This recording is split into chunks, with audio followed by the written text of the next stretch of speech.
Hello students, आज की इस वीडियो में आज मैं कक्षा 10वीं वाले विद्यार्थियों को विज्ञान सब्जेक्ट के 2-2 अंक वाले प्रश्नों को बताने वाला हूँ। इससे पहले वाले वीडियो में मैंने 3 नंबर, 4 नंबर, 5 नंबर और 6 नंबर के प्रश्नों को पहले ही आप लोगों को बता दिया है। अब बचा है क्या आपका 2 अंक वाला और 1 अंक वाला। तो 2 अंक वाले जो भी प्रश्न रहेगा उनको मैं बता देता हूँ कि कौन-कौन सा पढ़ना है। और जो 3 नंबर, 4, 5, 6 3 तो छोड़ो 4, 5, 6 में जो मैंने मोस्ट आईएमपी दिया है उसको छोड़ना नहीं। मोस्ट आईएमपी से ही आपको प्रश्न देखने को मिलेगा। थोड़ा-सा ज़्यादा है, उसमें से मैंने 2-4 प्रश्न एक्स्ट्रा ऐड कर दिया है, लेकिन ज़्यादातर प्रश्न जो रहेगा, वो मोस्ट इम्पोर्टेंट प्रश्नों से ही रहेगा। तो मोस्ट इम्पोर्टेंट प्रश्नों की संख्या कम है। अगर आपके पास समय कम है, तो मोस्ट इम्पोर्टेंट प्रश्नों को ही पढ़ना और समय आपके पास पर्याप्त है, तो उसके अलावा जो एक्स्ट्रा दिया हूँ, उनको भी आप पढ़ सकते हो। क्योंकि मोस्ट इम्पोर्टेंट प्रश्न जो है, उनसे प्रश्न अभी तक रिकॉर्ड में लगातार बना है और बनेगा भी, जो बताया हूँ वहीं से ही बनेगा। तो इसलिए मोस्ट इम्पोर्टेंट प्रश्नों को ज़्यादा फोकस करना। चलो अब मैं आप लोगों को 2-2 अंक के प्रश्नों को बता देता हूँ और अध्याय वाइज बताऊंगा। ये आपको परीक्षा बोर्ड परीक्षा सार में बहुत ही आसानी से मिल जाएगा। तो सबसे पहले जो अध्याय देखना है वो है अम्ल, क्षारक एवं लवण से है। यहाँ से 2-2 अंक के प्रश्न में कौन कौन सा पढ़ना है, तो बहुत आसान आसान है। पीएच मान, ये पीएच मान क्या होता है, और ये पहले ही मैंने टिक करा दिया है ना, कौन कौन से प्रश्न पढ़ना है। पहले ही बहुत पहले मैंने बता दिया था कि ये प्रश्न आते हैं, अभी भी आपको बता रहा हूँ। पीएच मान क्या होता है ना, पीएच मान देखो, ये हाइड्रोजन आयन है, इसके ऊपर जो प्लस आवेश लगता है, यही इसी को क्या कहते हैं, पीएच मान को प्रदर्शित करते हैं। एकदम सिंपल और सरल शब्दों में है। ये आने वाला प्रश्न है अक्सर। अम्ल तथा क्षार के प्राकृतिक स्रोतों के नाम लिखिए। देखो अम्ल और क्षार, अम्ल में क्या क्या होता है, किसी मतलब अम्ल हमें कहाँ कहाँ से प्राप्त होगा, क्षार कहाँ कहाँ से प्राप्त होगा। भोज्य पदार्थ में पाए जाने वाले किन्हीं 2 अम्लों के नाम लिखिए, जैसे इमली, सिरका, है ना। यहाँ पे देखो चौथा है, फिर 5वां प्रश्न है, इसको भी पढ़ना है। 6वां देखो, अचार तांबे वाले एल्युमिनियम के बर्तन में क्यों नहीं रखा जाता। फिर ये 7वां प्रश्न है, ठीक है, मध्याह्न भोजन करते समय सब्जी कुसुम के कपड़ों पर गिर गई, घर जाकर जब उसने उस स्थान पर साबुन लगाया तो कपड़ा लाल हो गया, इसका क्या कारण हो सकता है। ये एकदम मजेदार प्रश्न है। लिटमस, लाल लिटमस से क्षारीय अम्ली, है ना, गुण को प्रदर्शित करते, यही पूछा है। इसके बाद सुरेश एक दृष्टिबाधित छात्र है, वह किन किन सूचकों का प्रयोग कर अम्ल क्षार की पहचान कर सकता है। तो जो देख नहीं सकता वो कैसे कर सकता है भाई, सूंघ के तो कर सकते हैं ना। तो एकमात्र सूंघना ही हो सकता है, उसके अलावा कोई नहीं है। छू के तो आप बता नहीं सकते कि अम्ल है, क्षार है, लेकिन सूंघ के बता सकते हो। इसके बाद धातु की तनु हाइड्रोक्लोरिक अम्ल से होने वाली अभिक्रिया को एक उदाहरण द्वारा समझाइए। 10वां प्रश्न, कैल्शियम हाइड्रोजन कार्बोनेट की हाइड्रोक्लोरिक अम्ल से होने वाली अभिक्रिया का संतुलित रासायनिक समीकरण लिखिए। ठीक है, ये इसके चांसेस कम है, इसको हटाना चाहो तो हटा सकते हो। ठीक है, ऐसे प्रश्न नहीं आते हैं। ये टिक हो गया है, टिक हो गया तो अभी मैं हटाया तो नहीं हूँ, हटा देना। ठीक है, निम्न में से अम्ल तथा क्षारों पहचान कीजिए। तो अम्ल और क्षार की पहचान करने से प्रश्न आते हैं, तो 2 नंबर में ये आ सकता है। फिर ये 12वां प्रश्न देख लो, 13वां देख लो, ये प्रश्न नहीं आएगा। ठीक है, 1 मिनट, क्या है, हाँ छोड़ देना इसको, ऐसे प्रश्न नहीं आते हैं। और पीएच मान वाला ये भी नहीं, ये भी नहीं आएगा। ठीक है, इसके बाद पोटेशियम क्लोराइड के जलीय विलयन की प्रकृति क्या होगी, ये नहीं आएगा, 2 नंबर का नहीं है। हाँ ये है, ठीक है, 2024 में देखो ये आया भी है, तो 2024 में आया तो ये प्रश्न नहीं आएगा, दूसरा ही आएगा। इसके बाद 2 नंबर में यहाँ से तो धातु वाला है, छोड़ दो इसको। ठीक है, ये देख लेना, 2 पदार्थ ए बी के मान क्रमशः, ये वाला। ठीक है, इसके बाद और कोई है क्या, 2 नंबर में ये है, अधात्विक ऑक्साइड की प्रकृति अम्लीय होती है, उदाहरण दीजिए। ठीक है, ये प्रश्न हो गया। टिकेश्वरी के खेत की मिट्टी का पीएच मान वाला है, तो ये सरल और आसान रहता है। अगर कोई 4.2 है तो इसका पीएच मान का मतलब ये अम्लीय है, तो ये गुण तो पूछ रहा है ना। जब 7 से कोई ज़्यादा होता है क्षारीय होता है, 7 से कम होता है तो अम्लीय, यही चीज़ पूछना है। और अगर अम्लीय उपज हो जाता है तो क्या मिट्टी का पीएच मान किस प्रकार नियंत्रित करा जा सकता है, भाई क्षारीय प्रोडक्ट डाल के नियंत्रित किया जा सकता है। ऐसे प्रश्न अगर एग्जाम में दोबारा आता है, यहाँ पे मान बदल के देता है तो बना लेना ना, जो मैं बता रहा हूँ वैसे ही उत्तर जाएगा ये। इसके बाद और कोई प्रश्न है नहीं, अब तो नहीं है, बस इतना ही है इसमें। ठीक है, 2-2 नंबर के इस अध्याय से तो यही है। इसके बाद डायरेक्ट आते हैं चौथा अध्याय से, मतलब चौथा अध्याय को देखते हैं। चौथा अध्याय पे आते हैं। चौथा अध्याय है तत्वों का आवर्ती वर्गीकरण। यहाँ से कौन कौन से प्रश्न पढ़ना है, देखो यहाँ से ज़्यादातर प्रश्न जो है वो ज़्यादा तो बनता भी नहीं है 2 नंबर के, ज़्यादा प्रश्न 2 नंबर में बनेगा नहीं। यहाँ से 4 नंबर के प्रश्न जो है वो ज़्यादातर बनते हैं। 4 भी नहीं बनता है क्या? 4 बनता है, हाँ 4 ही बनते हैं, 2 के तो बहुत कम है। तो चलो देख लेते हैं, कुछ कुछ प्रश्न हैं जो मुख्य प्रश्न है उनको देख लेते हैं। जैसे कि ये तीसरा प्रश्न, ठीक है, ये ऐसा प्रश्न नहीं आएगा। छठवां देख लो, छठवां है एक बार, सातवां, और ये आठवां तो नहीं आएगा, नौवां, ठीक है, नौवां पढ़ लेना, 10वां हो गया और 11वां, ऐसे प्रश्न आते हैं, ठीक है, जैसे 11वां है वैसे प्रश्न आते रहते हैं। यहाँ पे जैसे कि विन्यास दिया हुआ है तो 2 8 1 दिया है, मतलब 11 हो रहा है, तो ये 11 जो है मतलब इसी टाइप से आएगा, देखना, ठीक है। यहाँ पे देखो ये 13 दिया है, यहाँ पे परमाणु क्रमांक, तो इलेक्ट्रॉनिक विन्यास बनाना है, तो कैसे बनाते हो देख लेना, ठीक है। 15 दे देगा, 18 दे देगा, तो इसी तरीके से बनाना है। फिर ये भी है ब्लॉक वाला, एस ब्लॉक ये भी आता है। आवर्त से आप क्या समझ, छोड़ दो, नहीं आएगा। आयनन ऊर्जा किसे कहते हैं, ये है, इसको देख लेना, ठीक है, ये पूछा जाता है। इसमें क्या पूछा है, इलेक्ट्रॉनिक, उनका है इलेक्ट्रॉन विन्यास बताइए, इलेक्ट्रॉनिक विन्यास बनाए, जैसे पोटेशियम लिथियम का बता दिया है। इसके बाद उपधातु के बारे में पूछ सकता है। तो इतने प्रश्न हैं, और तो नहीं बना है मेरे हिसाब से, और नहीं बन रहा है। हाँ एक आध 2 प्रश्न बन रहा हो तो देख लेते हैं, एक आध प्रश्न और है क्या, ये वाला, ठीक है। किसी तत्व के इलेक्ट्रॉनिक विन्यास से आप क्या संयोजकता की गणना कैसे करेंगे, है ना। ये होगा एक ही आवर्त तत्वों की आयनन ऊर्जा में किस प्रकार परिवर्तित होता है, उसका कारण समझाइए है। तो कुछ कुछ प्रश्न हैं। उसके बाद है 2 नंबर में, 1 मिनट, 2 नंबर में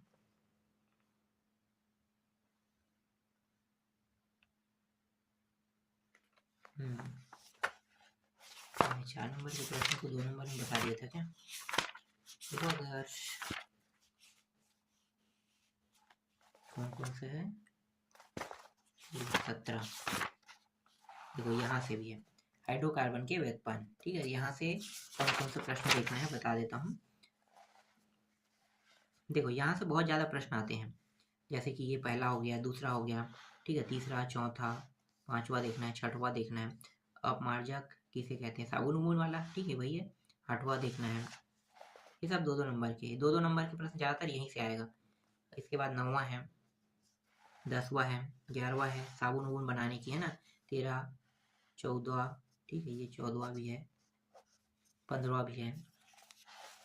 इसमें थोड़ा सा ज़्यादा पढ़ना ही पड़ेगा, इस अध्याय से प्रश्न आते हैं, इसलिए छोड़ तो नहीं सकते हैं। जैसे कि ये 16वां हो गया, 15, हाँ 15, 16वां, 17, 18, 19, 20, 21, 22 तक के हैं, ठीक है। तो 22 तक के प्रश्नों को देखना है। इसके अलावा एक आध दो है, देखो सीरा किसे कहते हैं, ऐसा भी पूछा है, सीरा धमनी वाला पढ़े हो ना, हाँ तो ये वही प्रश्न है।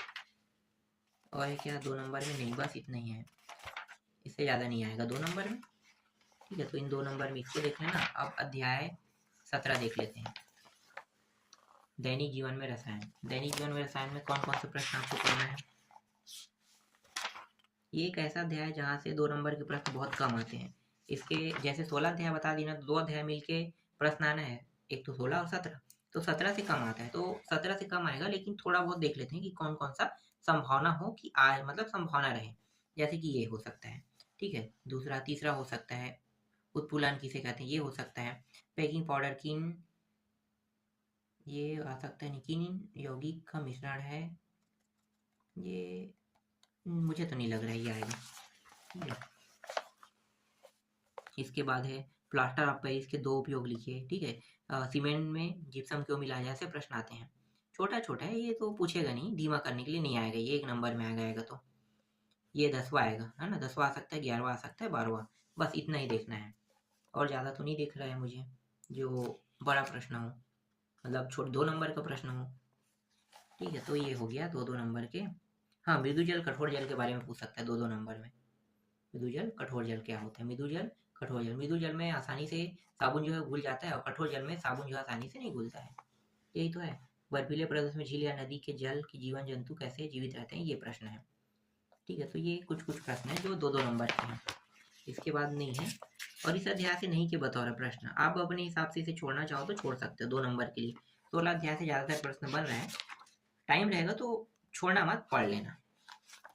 ठीक है, इसके बाद देख लेते हैं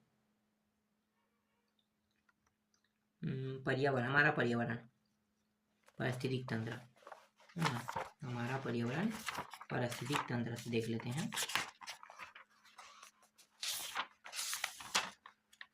अध्याय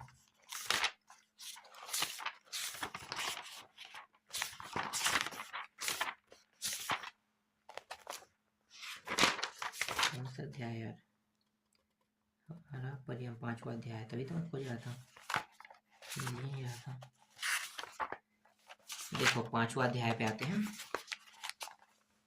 हमारा पर्यावरण पारिस्थितिक तंत्र में ऊर्जा का प्रवाह, है ना। तो यहाँ से 2 नंबर के प्रश्न तुम्हें देखने को मिलेगा। तो एक ही अध्याय है, इसमें कौन कौन से प्रश्न आपको पढ़ना है। देखो ये जो अध्याय अकेला है इसमें बहुत सारे प्रश्न हैं, तो सभी इंपॉर्टेंट लग रहा है। जैसे पहला ले लो, दूसरा ले लो, तीसरा, है ना, जलीय जीवाश्म किसे कहते हैं। जैसे जीवाश्म संबंधी ज्यादातर प्रश्न पूछे जाते हैं, जीवाश्म किसे कहते हैं, ठीक है। ये 2024 में आ भी चुका है, तो ऐसे ही प्रश्न लेकिन आएगा। जीवाश्म बनता कैसे है, ऐसा रहेगा, है ना। जलीय प्रणालियों के श्वसन अंगों के नाम लिखिए। वायवीय जीवनचर्या के 3 अनुकूलन लक्षण बताइए। परितंत्र के संरचनात्मक घटक का केवल नाम लिखिए। ये हो गया। जैव भार से क्या समझते हैं, अपघटन किसे कहते हैं, अपमार्जक खाद्य श्रृंखला किसे कहते हैं। अरे अभी और है, ठीक है। इसके बाद देखो यहाँ पे पारिस्थितिक, इसे पारितंत्र के प्रकारों का नाम बताइए। पारिस्थितिक तंत्र किसे कहते हैं, ये 2024 में आ चुका है। पारिस्थितिक तंत्र एकदम सरल है। और ये वाला प्रश्न, ठीक है, 12वां भी देख लो, 13वां भी देख लो, फटाफट मैं बताते जा रहा हूँ। 14वां प्रश्न,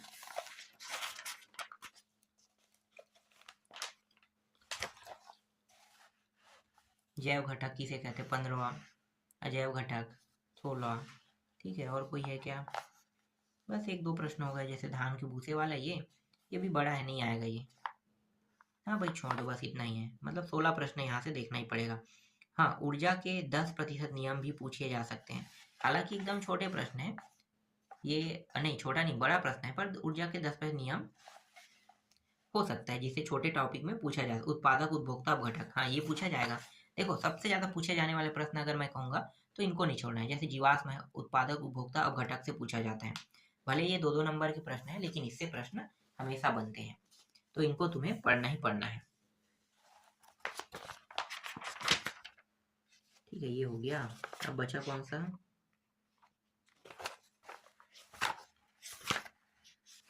अभी थोड़ा बहुत बचा है।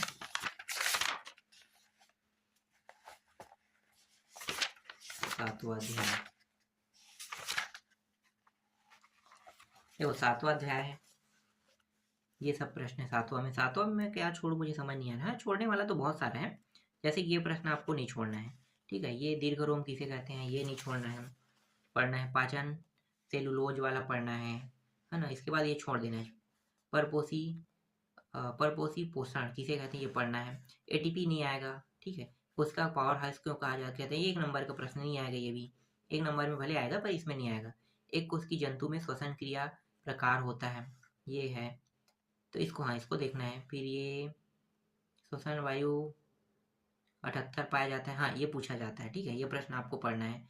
9वां छोड़ सकते हो, 9वां को, जैसे कि 10वां आपको नहीं छोड़ना है, 10वां पूछा जाता है। मनुष्य 1 मिनट में कितने बार शौच, ये नहीं पूछा जाएगा, ठीक है। 11वां यहाँ पे टिक हो गया, राइट हो गया, तो उसको आप छोड़ सकते हो, ये नहीं पूछता। अक्षय श्वसन रासायनिक समीकरण लिखिए कह रहे हैं, हाँ। इसके बाद देखो 13वां प्रश्न पढ़ना है। रुधिर 14वां, 15वां, 16वां, 17वां, RH 18, 19, 20, हीमोग्लोबिन 21, 22, 23, इसमें टोटल 26 तक के हैं।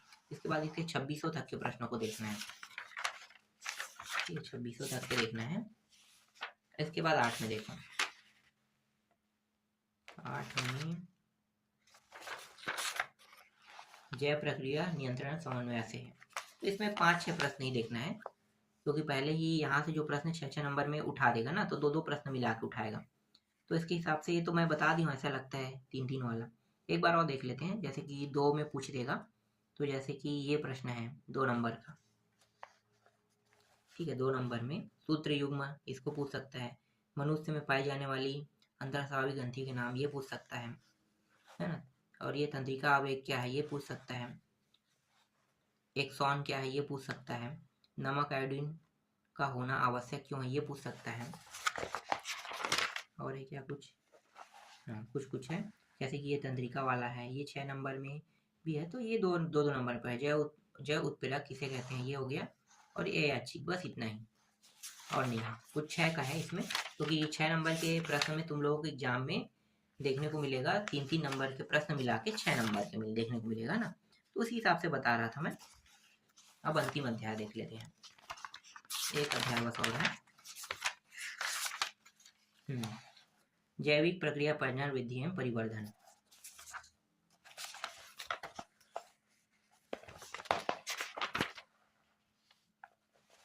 देखो, गर्भरोधक की 2 विधियों का विवरण दीजिए, ये हो गया। दोनों विधि को अलग अलग देख लेना। प्रजनन हो गया है ना, यहाँ विखंडन उखंडन बहुत सारा है, 6वां है 7वां है।